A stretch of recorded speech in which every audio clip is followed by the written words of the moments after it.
Glamour. Grit. Glamour. Grit. Glamour. Grit. Obviously, I talk a lot about breast health, screenings, and mammograms. I was also recently the chair for the Texas Health Resources Foundation's Putting on the Pink Fashion Luncheon, so obviously it's very near and dear to my heart. But let's take a minute to talk about, well, hearts and your heart health. Each year, 1 in 3 women will die of heart disease, which is why, when it comes to fighting heart disease, Texas Health does things like sponsor the Go Red for Women movement with the American Heart Association. They also provide important facts and tools like a 5-minute online heart risk assessment. This information will help you and the women in your life to make heart health a priority. So go online today to learn your own risk and what you can do about them. Visit TexasHealthRisk.com. Visit TexasHealthRisk.com. Welcome to the Glamour and Grit. Guys, it is Celebrity Monday. Not to even put more pressure on this situation right now, because that's not going to help anything. No, literally. We're already having an anxiety attack, and we haven't even really started. No, we are fully in a therapy session right now, and Eric is a fly on the wall in our therapy session. No, but this is amazing. This is fun for me, like really fun for me, because our guest today is somebody that I haven't technically worked with, but I've competed against in celebrity cutting, and we've held each other's hand in like the most stressful moments of that. And she's in the Yellowstone universe in a big way, and I'm grateful to be any little small part of that universe. And so I feel like we're kind of family, and one day we're going to play siblings on something, whether we're playing Swedes. I kind of thought y'all already did. Did y'all not already play siblings? No, but it's happening. I'm putting that in the universe right Sheridan. now. I want to work and play Here's this your next show. But anyway, let's bring her in. We've got Jennifer Landon with us. Thank you for being here. Jennifer Landon sounds so official. Am I supposed to look at the camera the way you do? No, it's not. No? You can look it up. Oh, okay, great. It's Great. Jen Landon. Yeah. And for those of you who have been living under a rock, she plays Teeter on Yellowstone, which is just, I can't wait to talk about that character. Oh my God. Because that's just Iconic. so much going on there. But before that, you are a 3-time Daytime Emmy Award winner for younger actress for As the World Turns. Yeah. And that's what we share a soap background. I know I want that pen too to do it, not to stop him, because Eric never...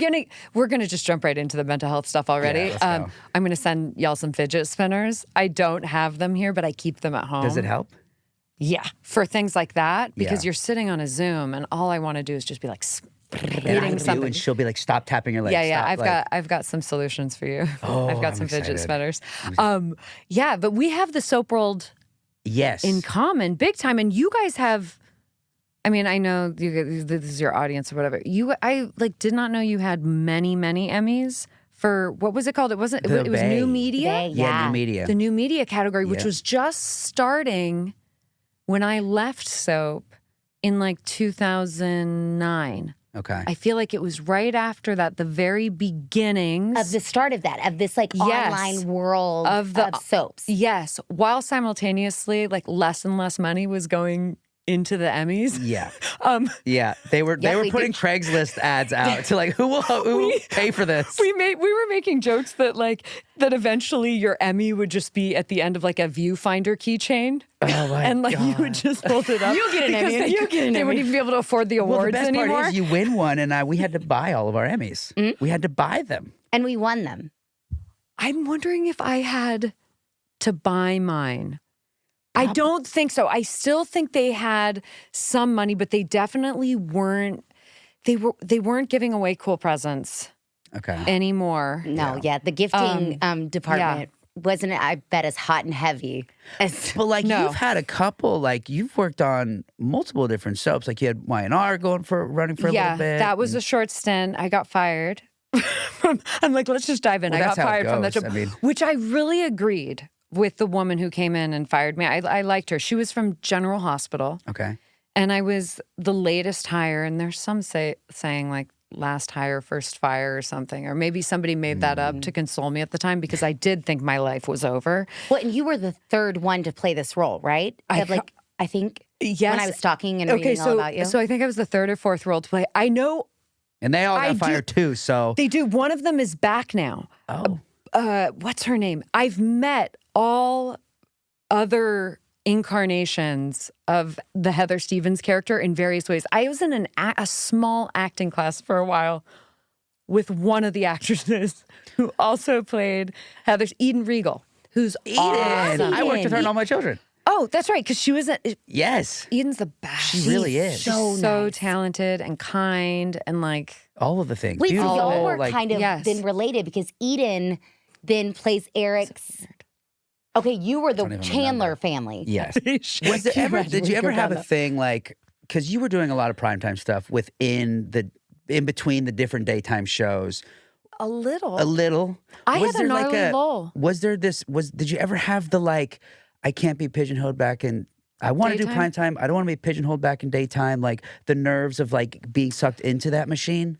You know, I had a crazy lull after I left As the World Turns, and I wasn't even thinking about being pigeonholed or not because I almost wish I would have followed my impulse. I had this impulse after I finished the soap to just disappear for a while. Disappear from what? My own life, most likely. And that is an impulse that I still have. And I've now learned that like when I have that impulse, I have to honor it, even if it's for 2 weeks. If I need to leave, when I am in a place where like my should mind says I should just grind it out and be boots on the ground and drill down and work harder, it almost, I don't know if like it distorts the work even more because I'm coming from such a desperate place. But when I finished World Turns, because after those 3 Emmys, there's a lot of pressure. And everyone was like, I was set to like go to primetime. That's, that's what everyone was saying. And deep down, I knew that I wasn't going to work because I just didn't know how to do anything at that time for whatever reason, or that was the feeling I had, except that one part on that show. Wow. So I was applying to grad school. The other daytime stuff I ended up on were just like jobs that came up and came around. But no, I had a huge lull. I think the way that the timeline worked out on my IMDb makes it look like I was more successful. So like kind of the way you're like, oh, I did that back in 1989. Why is it up there with the 2000s? There was a huge lull. No, I need to talk about this for a minute. It's interesting though, because you're not the only person that's happened to. Like Chandler Massey from Days of Our Lives, who I know, and won all these Emmy Awards, left the show to like go do something else, and then like nothing else really happened, and then he came back to the show.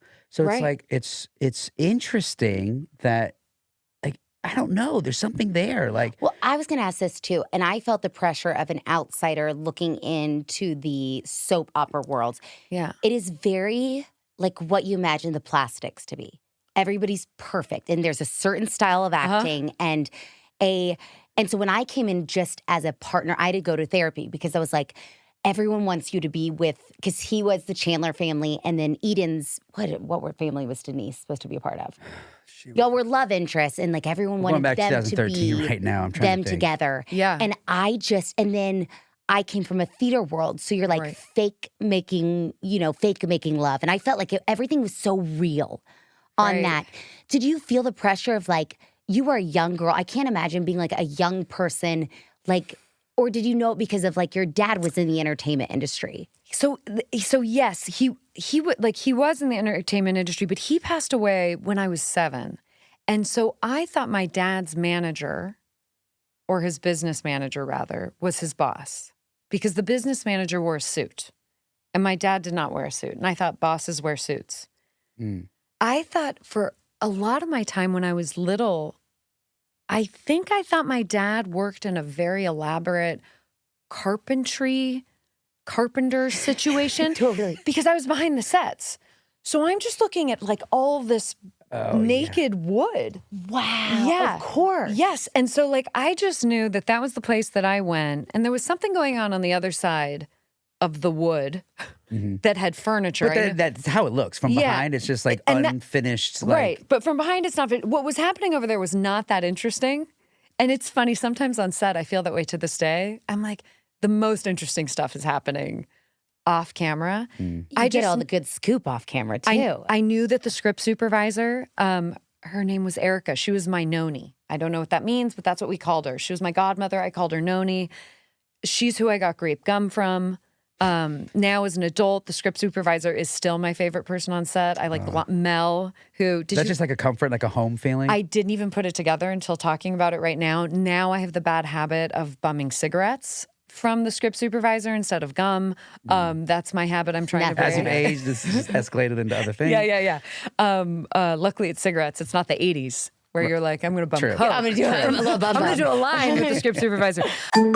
Experience the heritage of the West with the Rios family of brands, where every stitch tells a story of dedication, authenticity, and enduring quality. Since 1853, the Rios family of brands has upheld a legacy of exceptional bootmaking, where tradition meets innovation and quality is non-negotiable. Featuring some of the most well-known brands in the industry, from the timeless craftsmanship of Rios of Mercedes and the innovative designs of Anderson Bean to the refined durability of Olathe and bold styles of Horsepower and Macy Bean. The Rios family of brands proudly offers a wide range of styles that are as resilient as the ones who wear them. But yeah, so that was going on to the soap. Why I didn't have fear around anything being like. Were you like even stuff like kissing or stuff like that? Is that what you're thinking? It just felt like such this perfect world. Everybody looks perfect. Yes. I mean, you had the Susan Lucci. It just seemed like such outside of soap. People looked somewhat normal compared to soaps. Soaps They're was gorgeous. unattainable. They're gorgeous. My brother called them slashies. He came with me to the daytime Emmys. They were like model/actors. He'd never seen so many jawbones. Yes. In his life. So I had this interesting thing. I think it was because of I feel like if I actually entered in, maybe not right now, but 5 years ago, I would have entered in with a frame of mind. When I went and did Y&R and then one other that I can't remember the name of, to be honest with you, I had that mindset more. I was concerned with being prettier. Mm-hmm. I was concerned with doing this certain thing. When I started on the soap, I left NYU to be on that soap, and I was studying experimental theater and performance art. I was at the experimental theater wing. They literally called us the weird naked studio because it was the studio where every time during someone's performance piece, someone would usually find a reason to get naked because they like it was an artistic choice and the body is, and they and that is college to a T. Yeah. You get naked or you make out with like the same gender and everyone's like, Oh, you're going for it. You are an artist. But the acting still shit. Are we allowed to cuss on Of course. Oh. So when I entered that, and I had just done this thing that was really liberating, I had long hair down to my butt and I had just cut all my hair off, which was just a part of my college experience as well. It was probably not much shorter than it is now, actually. And when I entered onto that soap, I had this weird internal mission that nobody laid out for me, but I felt very passionately about it because I was not physically able to even look better. And if we're going to get into like mental health stuff, like we can really get into it. I had a raging eating disorder that was manifesting at the time primarily as like binging and purging. And during As the World Turns. And if you're binging and purging, you're not staying thin. Your body's just grasping onto any... Well, you're just not getting up the calories you're putting down. You're like statistically, like this is my way of like what's it? The opposite of encouraging? Oh, like discouraging. Thanks. Yeah. Sorry, long COVID. You're still battling with that. I kind of do have it. Yeah, I'm like losing words. But you just don't really get the calories up and your face is puffy. So I wasn't even able to look well if I tried. I really had this feeling that it was very important that I make it okay for people to feel good about what they look like for the audience back home. That I didn't want the audience at home, and I still feel this way in a certain way. I don't love when audiences at home are looking at people on camera and they're going, the beautiful life, the good life, the special life is for them. It's not for me. Like they're better because of that. So I felt like really, really keyed into that. In fact, I think I almost went out of my way sometimes to a point where they're like, Jen, you can't be picking your teeth at the top of a scene. And I was like, but like, I would. I was like, in truth, if I'm alone, I'm probably going to be picking my nose a little bit. But like, who doesn't pick their it's so nose or two? soothing Yes. sometimes. Like, it's so soothing. Don't look under our couch. But no, you guys have all these questions. I answer everything long, so just cut me off. But the short answer is no. I felt I didn't have that at the time, oddly, because I was so far away from the mark. I really was. So you're like, I'm going to go almost opposite, is prove that how normal I am?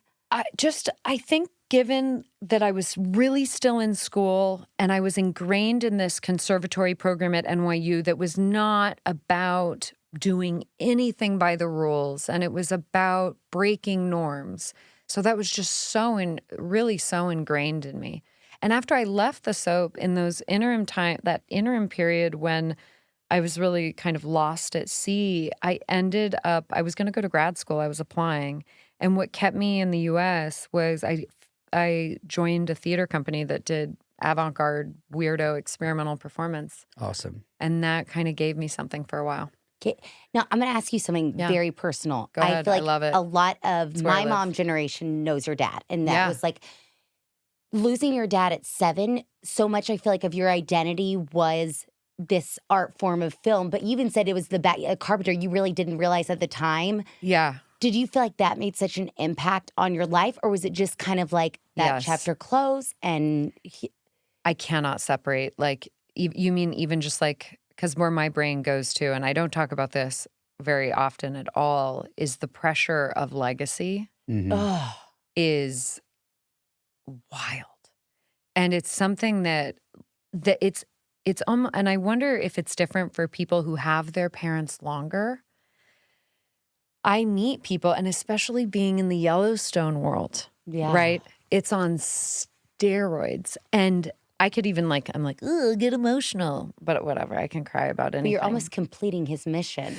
There's that, but there's such a weird thing of people are talking to me about something, and I don't know what they're talking about.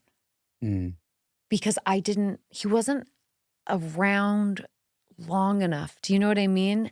So they're coming at me, and they're talking to me about this thing that was so big for them. And now in those circumstances, that is something like I really can I actually like, and I really can hold space for, and I love that because I can see it.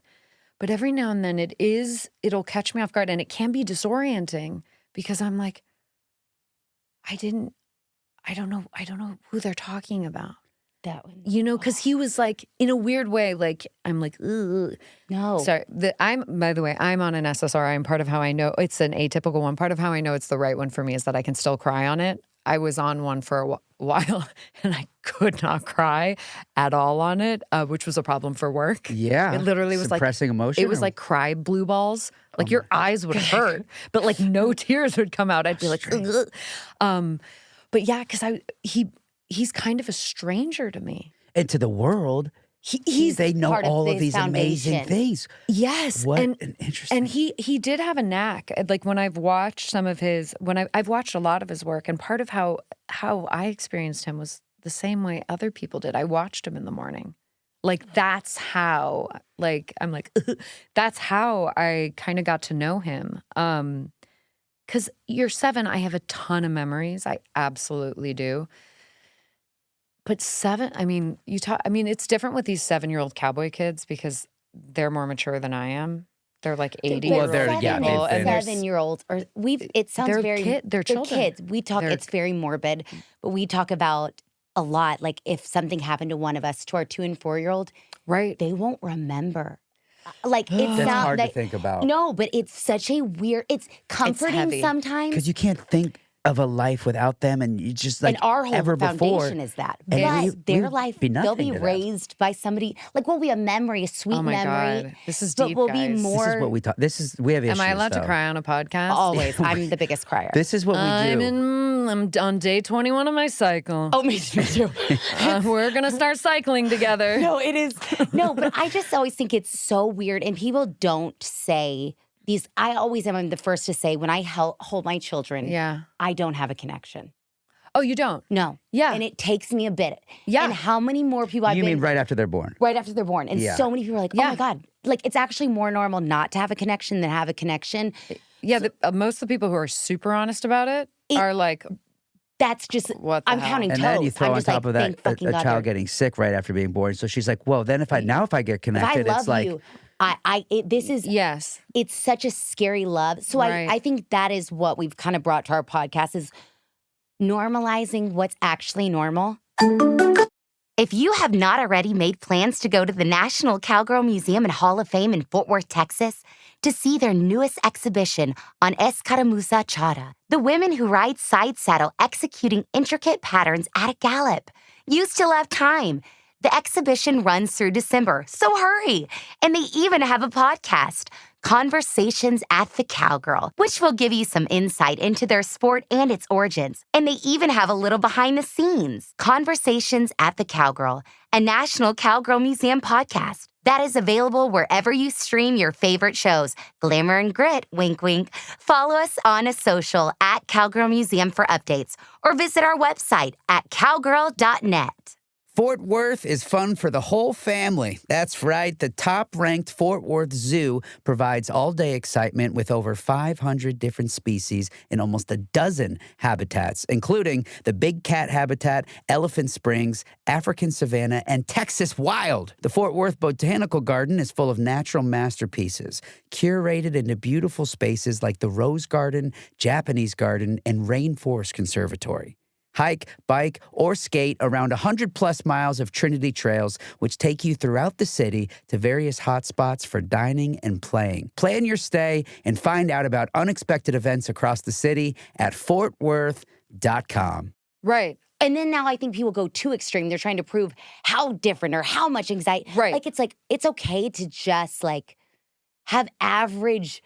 Yeah. Like, it is such a different, but I can't imagine what you're experiencing. The extreme, by the way, leaning so far in the extreme in a weird way is another form of safety and comfort because it's the middle gray that's uncomfortable. So like when I can mash something into a category, I'm super cozy, right? We're not going to talk about it or we're going to just like, that becomes its own shticky persona. I think. Are you more the type to like get it out there, vocalize it, like express your feelings, or do you bottle, do you hold in, and does somebody have to kind of pull it out of you? Because I'm the latter and she's the first. So you're the bottler. I'm the bottler, hold it in. She's the like, You're why the aren't you speaking? Spew. But are you the spew? I wonder based on what you said earlier, if you're the spew the way I'm the spew. So I am like, people will be like, you're so open. Now I am really open about like the big things, but But if I'm struggling, if I'm in it, I'm MIA. We are like, I'm gonna start crying. You're not hearing from me. Like, I'm not the person. And even when I say I'm going through a hard time, I must be so covering. I could probably say like a very eerie sentence, right? But my knee jerk is so tonally, I'm fine, that people don't actually hear me. Now, I feel like I'm asking, like, I feel like I've gone out there to ask for help, but I'm still so masking. My dark moments are super solo. My huge emotions, there are very few people who have seen that. Very few. That's how I always say, like, I can express it after I've conquered it. Nobody actually knows what's going on when it's happening. And then I'm like the biggest advocate of like all this. But when I'm in it, right, nobody knows what's happening. You've already put the nice little package on it. I've already established what it was. We figured it out. I always say I'm past the point because I'm always too scared to express it when I'm in it. Because I always think like with health and mental health, doesn't matter how privileged you are. It doesn't matter how, there is no terms. There's no, so it's like, I almost am like, you're not allowed to feel this way. So I'm gonna, and I bet you get that, like, you came from a great, like in other people's mind, a picture perfect family. The house was incredible. So you can't it's struggle. It's a super big, expensive fucking house. Yeah, but it's a great pool. Nobody knows the insides. And so I think that's so much, it's been beautiful to experience, and I don't think we allow ourselves as humans to experience. Like, we're a lot more all alike than we realize. Yeah, and somebody said something really interesting to me once about, and I'm wary saying this from a privileged position. So I'm framing, I'm putting, Context. I'm putting a red box around this.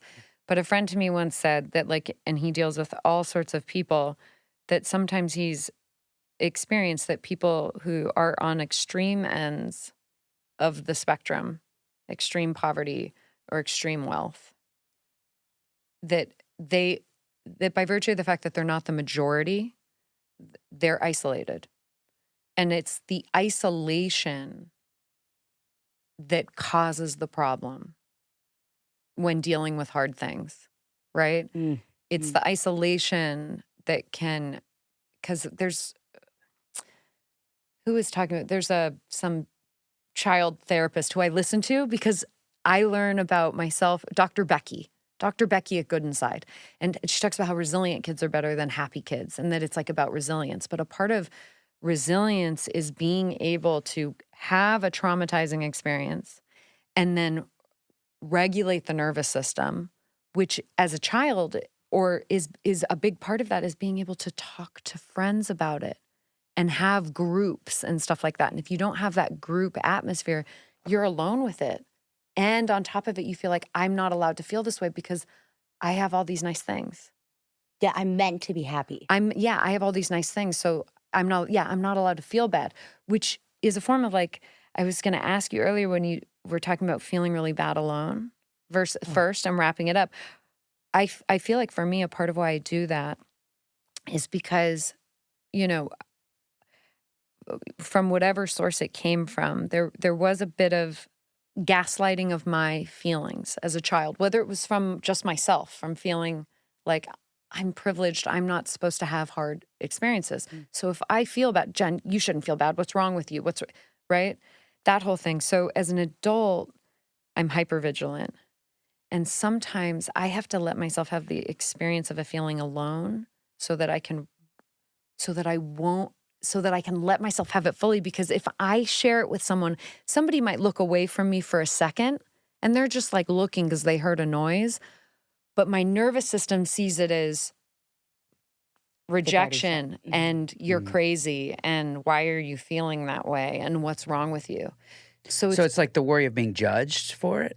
It's like it's deeper than judgment. It's always like not even like, because I feel like the exact same way. It goes into a shame almost thing. You're bad, you're wrong. You're bad, you're wrong, you're crazy. You're crazy for feeling that way. Like, you should know how lucky you are. Yeah, there's something wrong with you for feeling that way. Yeah, it goes deep. Yeah. So how do you? I think a lot of people feel like this. Do you use your craft? Is that why you're an artist? I mean, is that your escape, or do you have, like, what have you found to pull yourself out of those moments? I feel like that part of me makes my job harder, to be honest with you. Okay. I think it does. I know that there's this whole notion that it's like the cliche trouble. Like, yeah. I don't feel that way. I feel like I work better when I feel good, and safe to take risk. But I mean, a big part of that is working. Working it requires a certain amount of diligence on the mental health front. It does, and sometimes, and that looks like different things. Sometimes it looks like distract. I'm a big fan. Sometimes it looks like.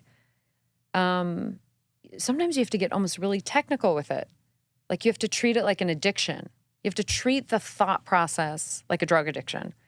So, because it's like the way people are like, well, I'm just going to do a little bit of drug. I'm going to just do a little bit. I'm not going to, next thing you know, they're on a bender.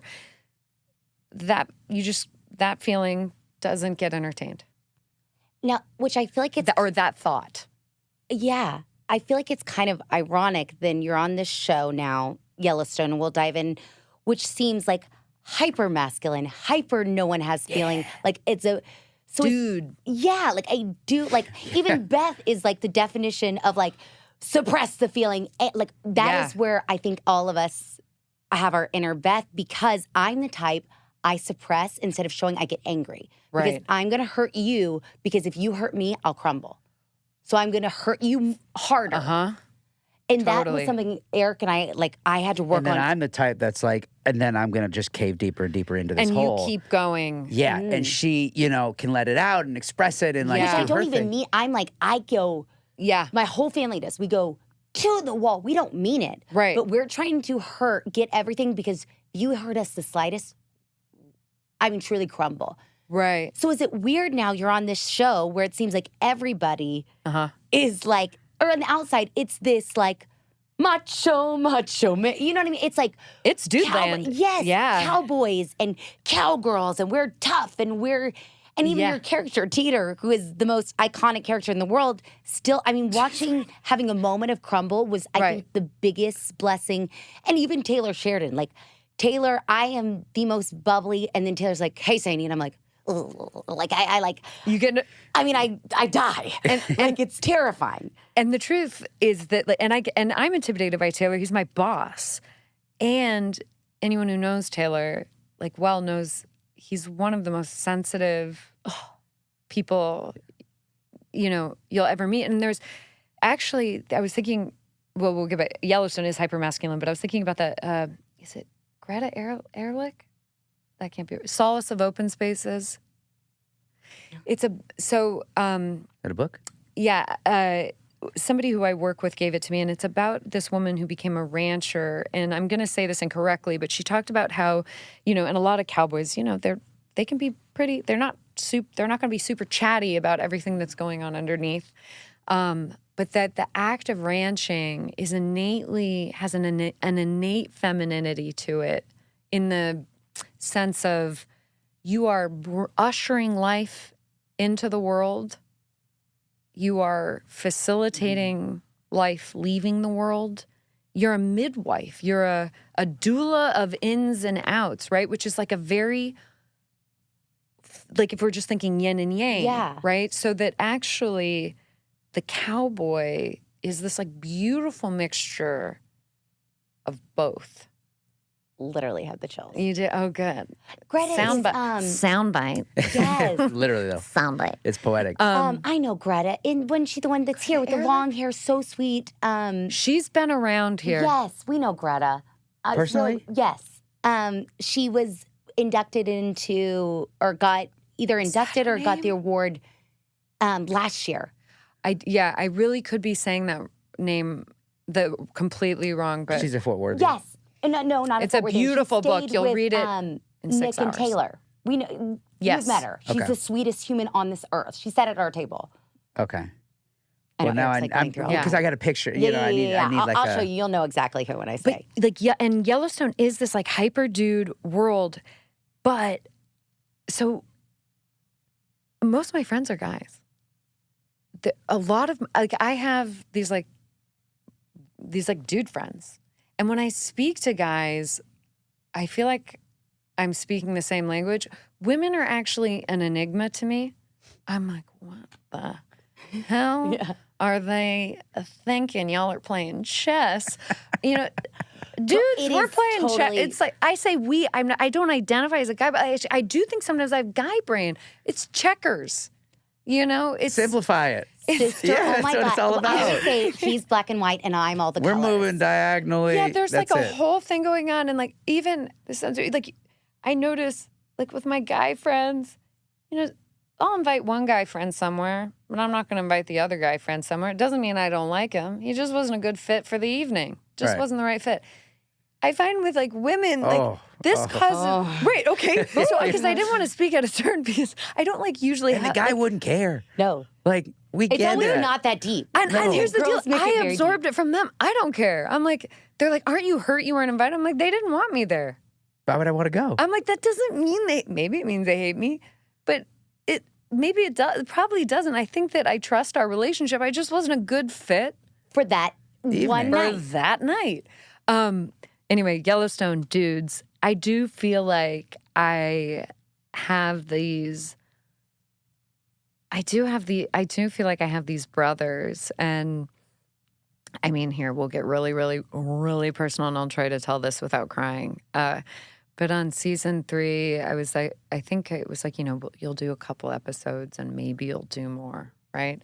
And when all I wanted, all I ever wanted was to get the brand, which I know sounds weird, but it's all I wanted was to get that damn brand. And I remember when I read in episode 9 or whatever of this season 3, when I got branded, like I was sitting there with my friend and I was reading and I read it and I like shut it and I was like, I have to go to the bathroom. And I went in the bathroom and I turned the faucet on.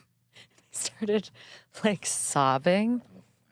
And in season 4, there's a scene where Teeter gets kicked out because she's a woman, and the girls get kicked out of the bunkhouse who are staying in there. And she's like, what the fuck, man? Like, yeah, I'm a girl, but whatever. But I'm not. I'm part of y'all. Yeah. I'm part of the brotherhood. Yeah, exactly. That's what it felt like. And here's the piece that I'm going to try to say without crying, is that when I got on this show, this is the longest I've ever been on a show outside of the soap. And there's something about Taylor he's like somewhere between a big brother and a father for me.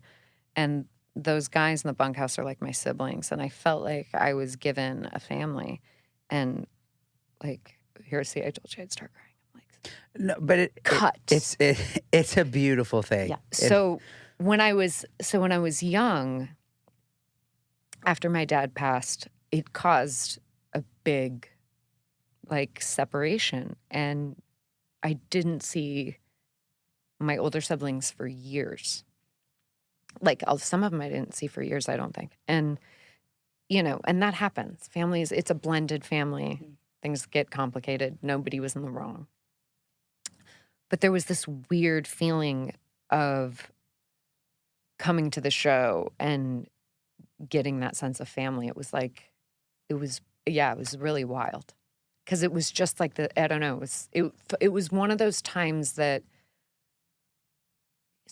sometimes like jobs come around to teach you something about yourself or to bring something into your life. Or I feel like the benefit of Yellowstone is, I feel like acting on the show, I mean, it is a big benefit. It's a great benefit for me procuring other work and getting paid. But I would say that,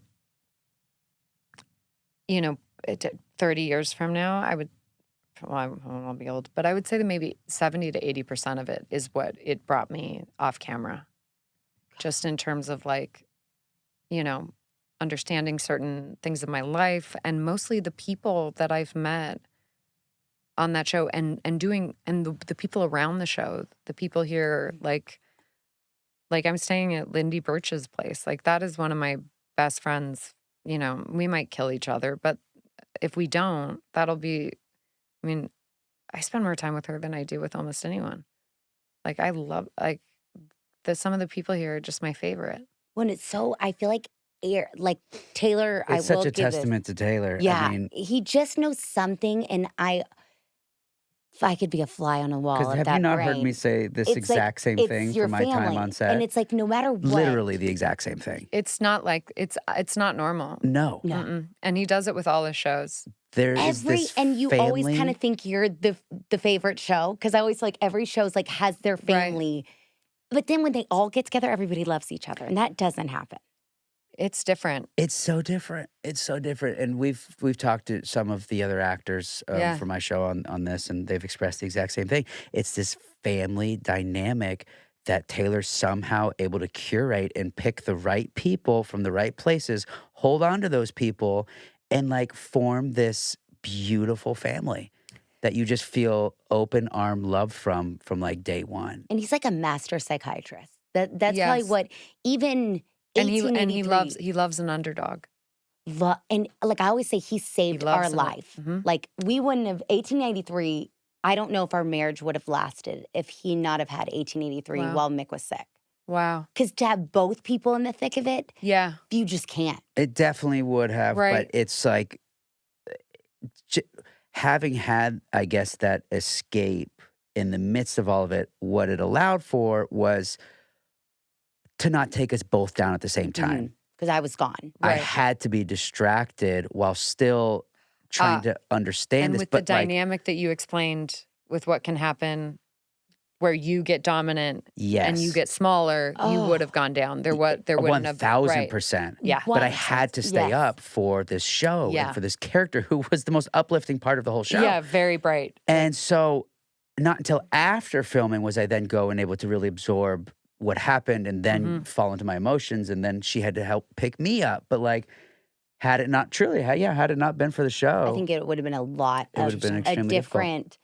No, and I think because like I had a lot of resentment towards the show too, because I was so mad that he didn't have to live what I was living. Yeah, you're so isolated with that experience. And now like looking on the outside in, like of what we were discussing, I can always see it once I'm out of it. Right.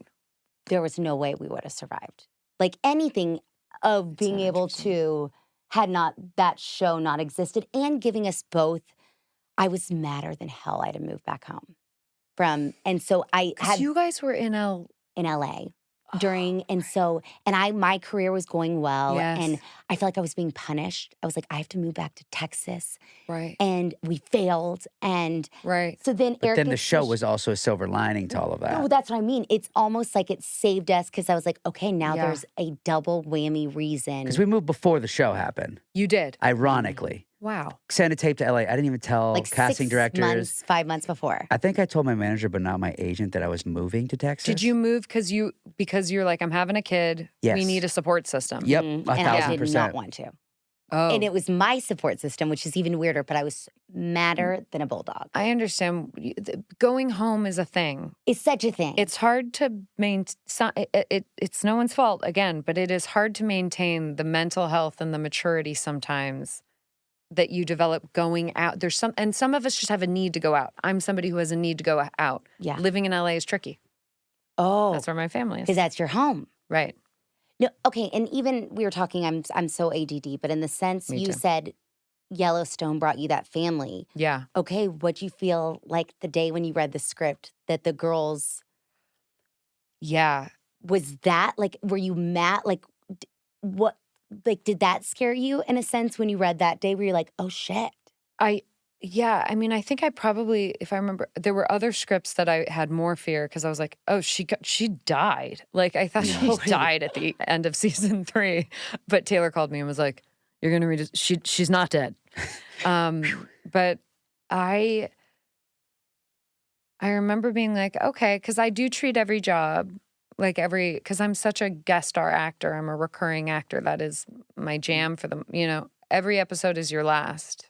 You're only there once. That's how I view it always. So fucking grateful just to be there. Yeah. Like, I'm just like, this is once. Like, other people think like more than that. I'm like, that would be not good for me. So I'm just there once. And so I probably did think, okay, maybe this is it. But then and I don't know if it was in the same episode, but when I read the scene where I had to go and make a case to get my job back, I normally have to worry. I'm a very nervous actor. I have to run things a million times. I have to figure out everything that I'm thinking. The more casual the scene is, sometimes the more challenging it is. The easier the scene is, the harder it is. What does that sound like? Yeah. Oh, my Lanta. Hit on a guy at a bar, and I'm like, I don't know how to do this. But that was one of those scenes where I don't think I ever ran it. Like, and I'll coach with people or whatnot. It was just one of those ones where I didn't have to do it before I did it. You're like, I did run it, and I marked through it. But the moment I read that scene, I felt all of this stuff, and I just thought, just don't fuck around with it and let it just stay in there. I like to get security. My mistake is that I always say blow my wad, but that's so bad. But yeah. I'll go early and then you know, and that is something, you gotta mind that. Like every now and then, like maybe it's gonna come up take after take after take. But that's also from our daytime training because we had to do that Yeah, from take one. You blow your wad from the beginning. when I first started working not on soap, I was like doing it in these like crazy wide shots. Like I had it took me a while to learn golf. You know, the patience and the yeah. yeah. Now I'm like, oh, I'm gonna just try to be dead inside until we Really get it. get near. Now, as an actor, I have to ask, just because the Teeter is such a just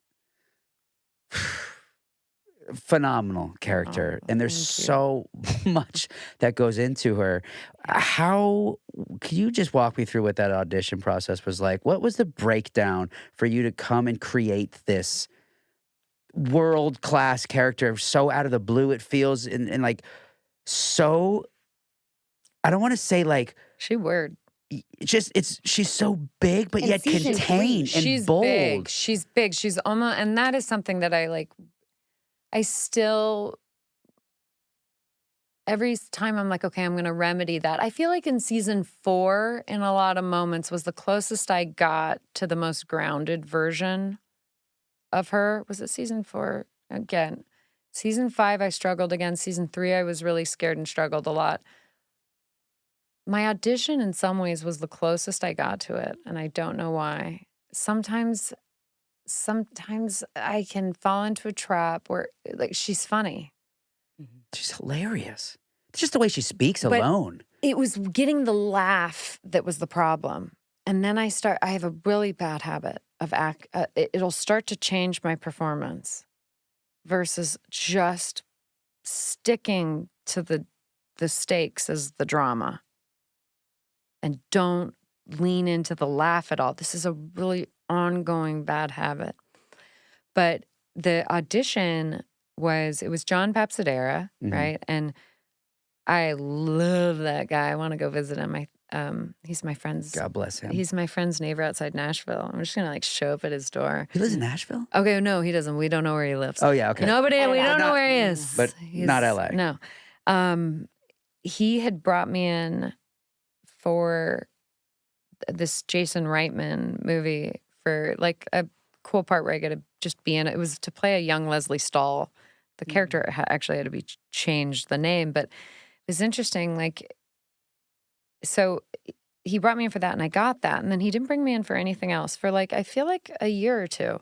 And then he brought me in for Teeter. And I thought, I'm not going to get this part. But it's a testament to Papsadera as a casting director because it's almost like he knew a part of me that I didn't even know. Like what got me in the Reitman movie, and Jason told me, was that I looked like I was really over it. Like I was just tired and over it, which is not how I come off. But there is a part of me deep down that is deeply fatigued. And Teeter she's angry a lot. She's angry all the time. Yeah. You can piss her off in a second. So I originally, when I saw that, I printed out the sides and I thought I had been reading for some French parts because I speak French well enough to fool Americans into casting me. I've been like pinned for some cool things, but then some Frenchie comes along and is like, no. No. Timmy Chalamet's come along. And they're like, that's BS. So I thought, when I saw it, I was like, these sides are not English. I just thought, oh, cool, another French part. I love doing that. So it was written he writes it phonetically.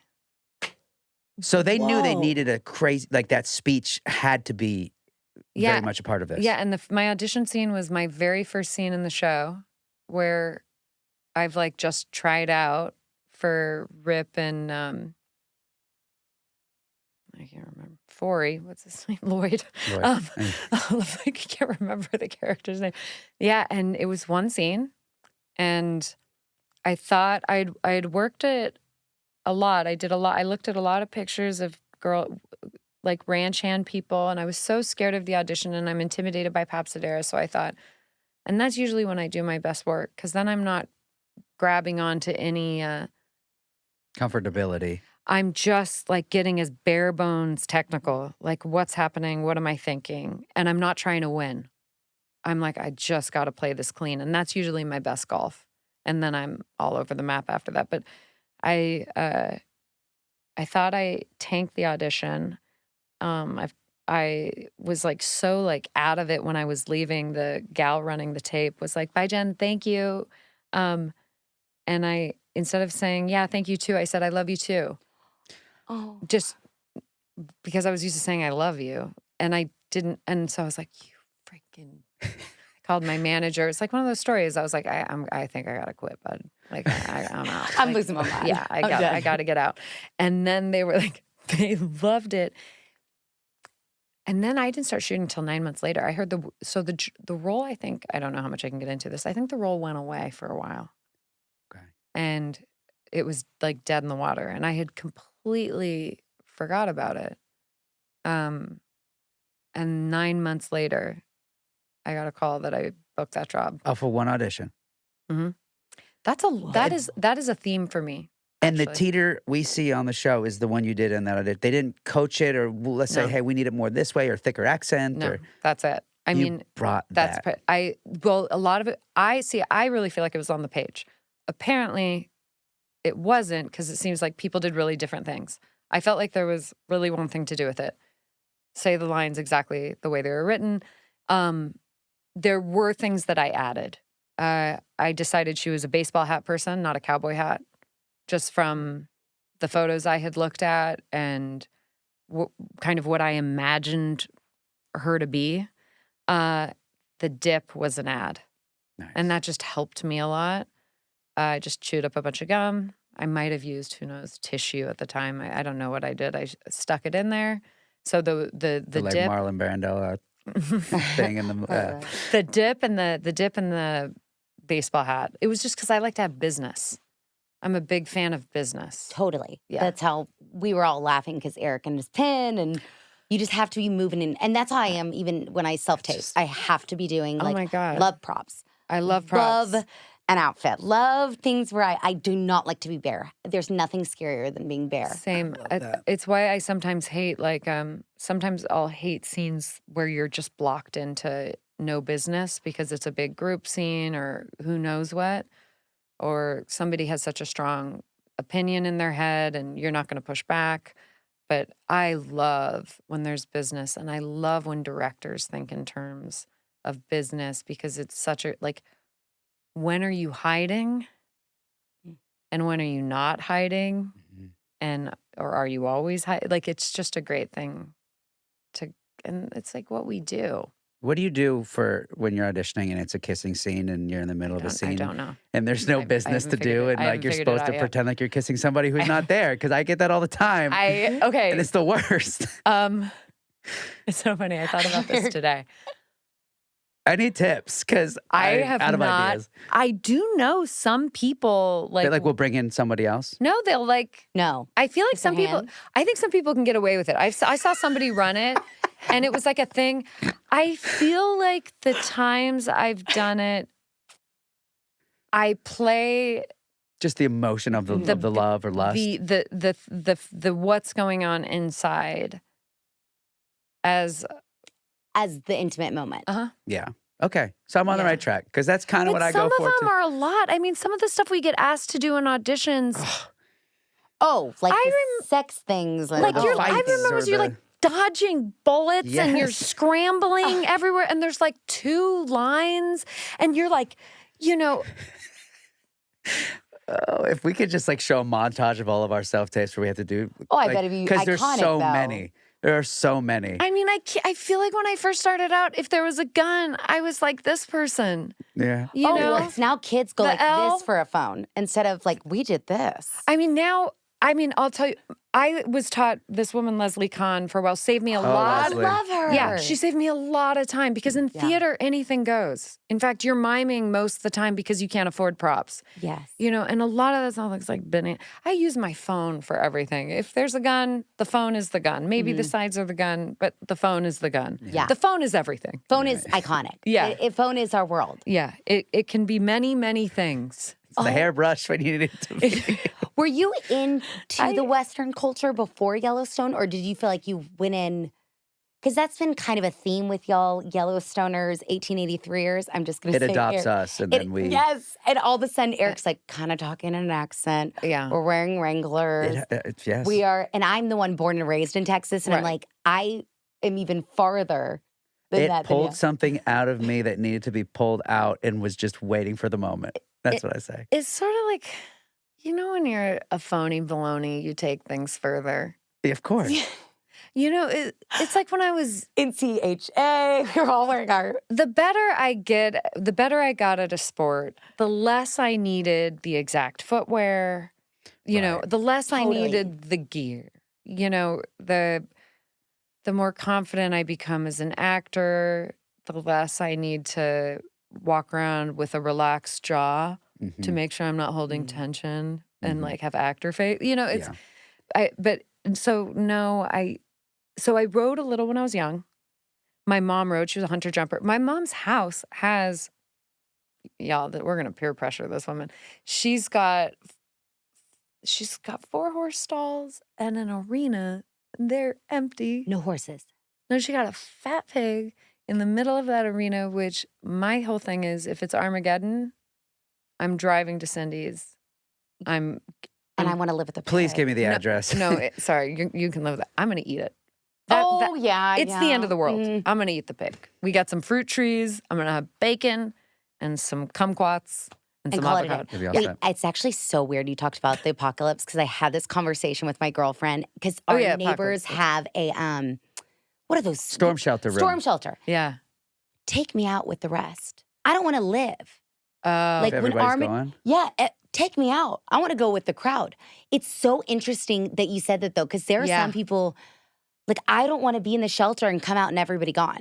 But their shelters, I think, were for like a tornado. See, but it's interesting how, I used to be like you. When I was younger, when I watched Terminator, I was like, if I was Sarah Connor, I watched the movie a lot. When I was really little, I was like, I'd just let him take me. Take me out. Yeah. I'm like, no, I can bring back civilization. No, Save don't me. want to It's do because it. you and I want to act. That you and I would be like the rest of the movie. We have the whole act, like we're like doing the whole thing in our head, and we're like learning to forage and identify. That sounds phenomenal. I know it's because you saw the movie I did, where like the Sean Penn directed movie where he goes, he goes to Alaska and eats the bad plant. Oh yeah. I was like going home, like I had like a lighter under all of my identification. I was like, No. Take me out with the gang. It's been a fun ride. I don't want to be like saving the planet. Yeah. I wouldn't want to save the planet. I would just want to. I would figure it out. I just want to get all the free shit that was. And like, what a discovery! Like everybody's gone. I could do anything. That sounds. But there's no one to do it with. That would be. But you don't know that because you could possibly discover somebody or something. I'm good. That sounds pretty. I'd get a Wilson. Yes, Castaway. I'd be iconic. I'd be so good at that. I already talk to things. Well, I started talking to ChatGPT. It got so weird for a while. What is like, ChatGPT? It's like the AI. It's an AI thing. I mean, I just wanted to see. I at first did it as a joke. It's like Joaquin Phoenix and her. I made it write me fan fiction for certain people on Yellowstone, and then I would send them the stories that it would write for the fan fiction. I would send it to them. Or please keep going. I can't, because I would ask it to do certain things that the AI thing would be like, that is an unacceptable request. When AI's telling you that, you have an issue. I was like, but there are ways around it. There's language that you can get to what you want. Oh my God. Y'all, I've got to get on this. This would be my dream come true. But in terms of nerves, it's that mentality that I never, ever, I just don't think there's, I just think the last one was the last one. God. That's just the way I think. Wonderful way to be, though. It's in I don't know how to do it any other way, because then it keeps you, for me, I feel safer. I don't feel safe when all my eggs are in one basket. And that is true for every area of my life. It just puts too much pressure on a thing. So I do best when the horizon is wide, and that keeps me not in all your pressure on that. Yes. And cook. Now, where do you see, like, what would be, like, your dream come true with, like, the future? Is there, like, a role or do you want to write? Like, is there something where you I want to wake up tomorrow and I want to naturally be brilliant at 5 different things and then dominate. But that's like that. But I don't want to have to do any work. I just want to wake up tomorrow and like dominate. Just be a genius and be able to, I want to just wake up tomorrow as a genius and be able to make things all day long effortlessly. And it's never stressful. And I mean, that's sadly. Never stressful. Just that would be my dream, to be honest. Can I tell you? That is the greatest answer. I never would have predicted that. No. Eric, at nighttime, you'll be baffled. I call him a sociopath. So my brain, I lay down. Yeah. Oh my God, the stuff that goes on in this brain. Like he goes right to sleep? I asked him one time, nothing. There's not. And so even in the car, we're driving, and I'm like, what are you thinking about? And he's like, there's nothing. And I'm like, it's the suppression. I have called people sociopaths before because I'm like, yeah, that's sociopath sleep. That's socio. They can cause serious problems. It also could we could have the worst but it fight could also ever. be a fun. If you get smaller, I would just if you get smaller in fights. Yeah. It also could be a fun, like a fight, flight, or freeze. Yeah. You might just be like, that actually trauma sleep. Like the kids, like the refugee kids who get like displaced children. Yeah. Do you know about this? No. This is not like uncommon. There, I think a lot of kids who are living in, I feel bad that I don't know where they were basically like, you can't be in your country anymore. So like, there's no sense of home for you. A large grouping of these, they go to sleep for like a year. They have to freaking tube feed them. It's a tremendous, that's how crazy the nervous system can get out of whack. I think I read an article in National Geographic. Wow. It's really interesting. It actually doesn't surprise me because I have said this. Everyone's like, Eric, you should do ayahuasca or all that. And the part of me is like, no, because I'm so like scared pull the demons out or to like things and surface things that I've like closed out. Yeah. They say it would probably be good for me because I don't know. But I'm always scared that would do more because if he can, it's like such a catch-22. It's like, do you want to experience those and then have to deal with them? Or would you rather just like, yes. With ayahuasca is one, I mean, now we're getting really off, but ayahuasca is one that I do feel like, and I haven't done all the hallucinogens and I was not a drug person, but I did hallucinogens late in life and I do really think they have a tremendous place. Yes. And some of the research around PTSD with MDMA is like astounding, and I'm frustrated that it's not available for everybody with correct training and everything. Mm-hmm. But ayahuasca is one that I feel like if you're not called to it, don't do it. Yeah. I was really called to it, mm-hmm. and I don't know why. I don't even know how I knew what it was. And it just found me. It was like by the end of the week, there were like 3 different lanes to go with a facilitator. But that is one I feel like has a spiritual, I do feel like there's a spiritual element to that one that is different than mushrooms. Yeah. So it's happening. Well, I'm not closing that door, and it's certainly, if it calls me at some point, I'm gonna vomit. I'm open to anything. But y'all, my heart is like racing. Is it? I'm like so obsessed with you. I feel like you could like. I love this. Such an amazing open. I love talking to you guys. I wish we were talking more. I know. Of how we end our Fun episodes. for the edit. What is? Is it him? Is it Paul? Keep it. What? No. Who edits? Yeah, it's Paul. Sorry, Paul. Sorry, Polly boy. What is? We like to do your glamour and grit of life. So remember, it's like yes, of today or of the week or a life of anything. Like remember as kids, some people's family would do like the high and low at the table, like of the week. Will you give class. me examples? Yes, like my glamour is you being so open and like so. Like, I knew I loved you and connected with you. Like, you're a very safe space. Like, I always feel like if we're at events, I always go to you. Because I'm like, I feel safe. I am safe for that. And my grit is probably you leaving this weekend. Yeah, mine's... We got the last podcast done of the week, and it was amazing. And it was everything and more I could have wanted. That's my glamour. And my grit is, I have to fly to Florida tomorrow. Yeah. Tomorrow for a funeral, and then I'll be back Saturday. No. So it's just like something to deal with. I would say my glam of the day is you guys. That's for sure. My glam, for sure. You guys are going to be my glam. And then my grit would be that I've got some like autoimmune stuff that's totally got flared up. from like this triple virus. Like I got 3 viruses at once at the end of December, and I'm doing better. Well, you look amazing. You would never even know. I can't do a lot of my bad habits because I feel so bad. Though oddly, Cheetos really seemed to help me the other day. I think it's the glutamate. But yeah, it's like I have to do a lot of stuff to kind of get my nerves and my brain to feel okay. So that's my grit. We need to introduce you to one of our guests going to be on the show, Taylor Dukes. Have you heard about her? Taylor, she cured her brain cancer. Oh, she did. And she had an autoimmune, went to the place in Mexico, the institute in Mexico. I need to introduce you. She's here in Fort Worth. You would love. She's How old is she? my age, 34. So funny. You're the second person that talked to me. About her? I don't know if it's her, though. I What's bet her it's- mama's name?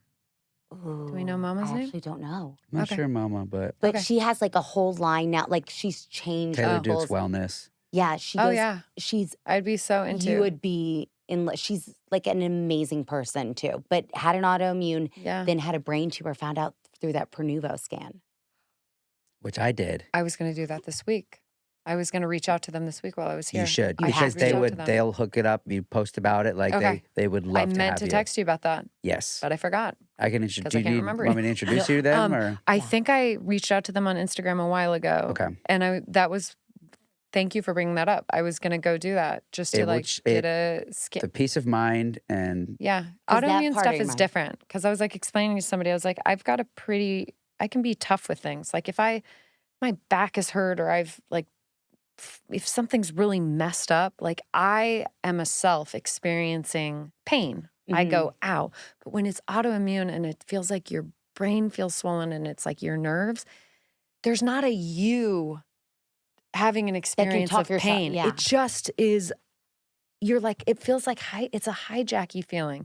And you feel crazy talking about it, so you don't talk about it very much. That's what our guest right before us. You feel that's what- crazy because people are like, well, what's wrong with you? You're like, Just get on like an anxiety medicine. It you're seems like your brain yeah, is. You're like, I don't know how to explain it. go but to it Prenuvo. feels like your body's on fire, like on some Oh. level. It's weird. But yeah, I'm feeling better in general. But Oh, it's still good. my grit. Oh my God. Health is still my grit. We're gonna figure it out. Yeah. We're gonna be part. Well, Thank you. Riding y'all. horses helps. Being in Texas and riding horses helps. Well, then come back Okay. more. All right. Yeah, move here. Well, we love you. We love you guys. Just like It's you love really that fun. casting director when you left the room. We actually do love you.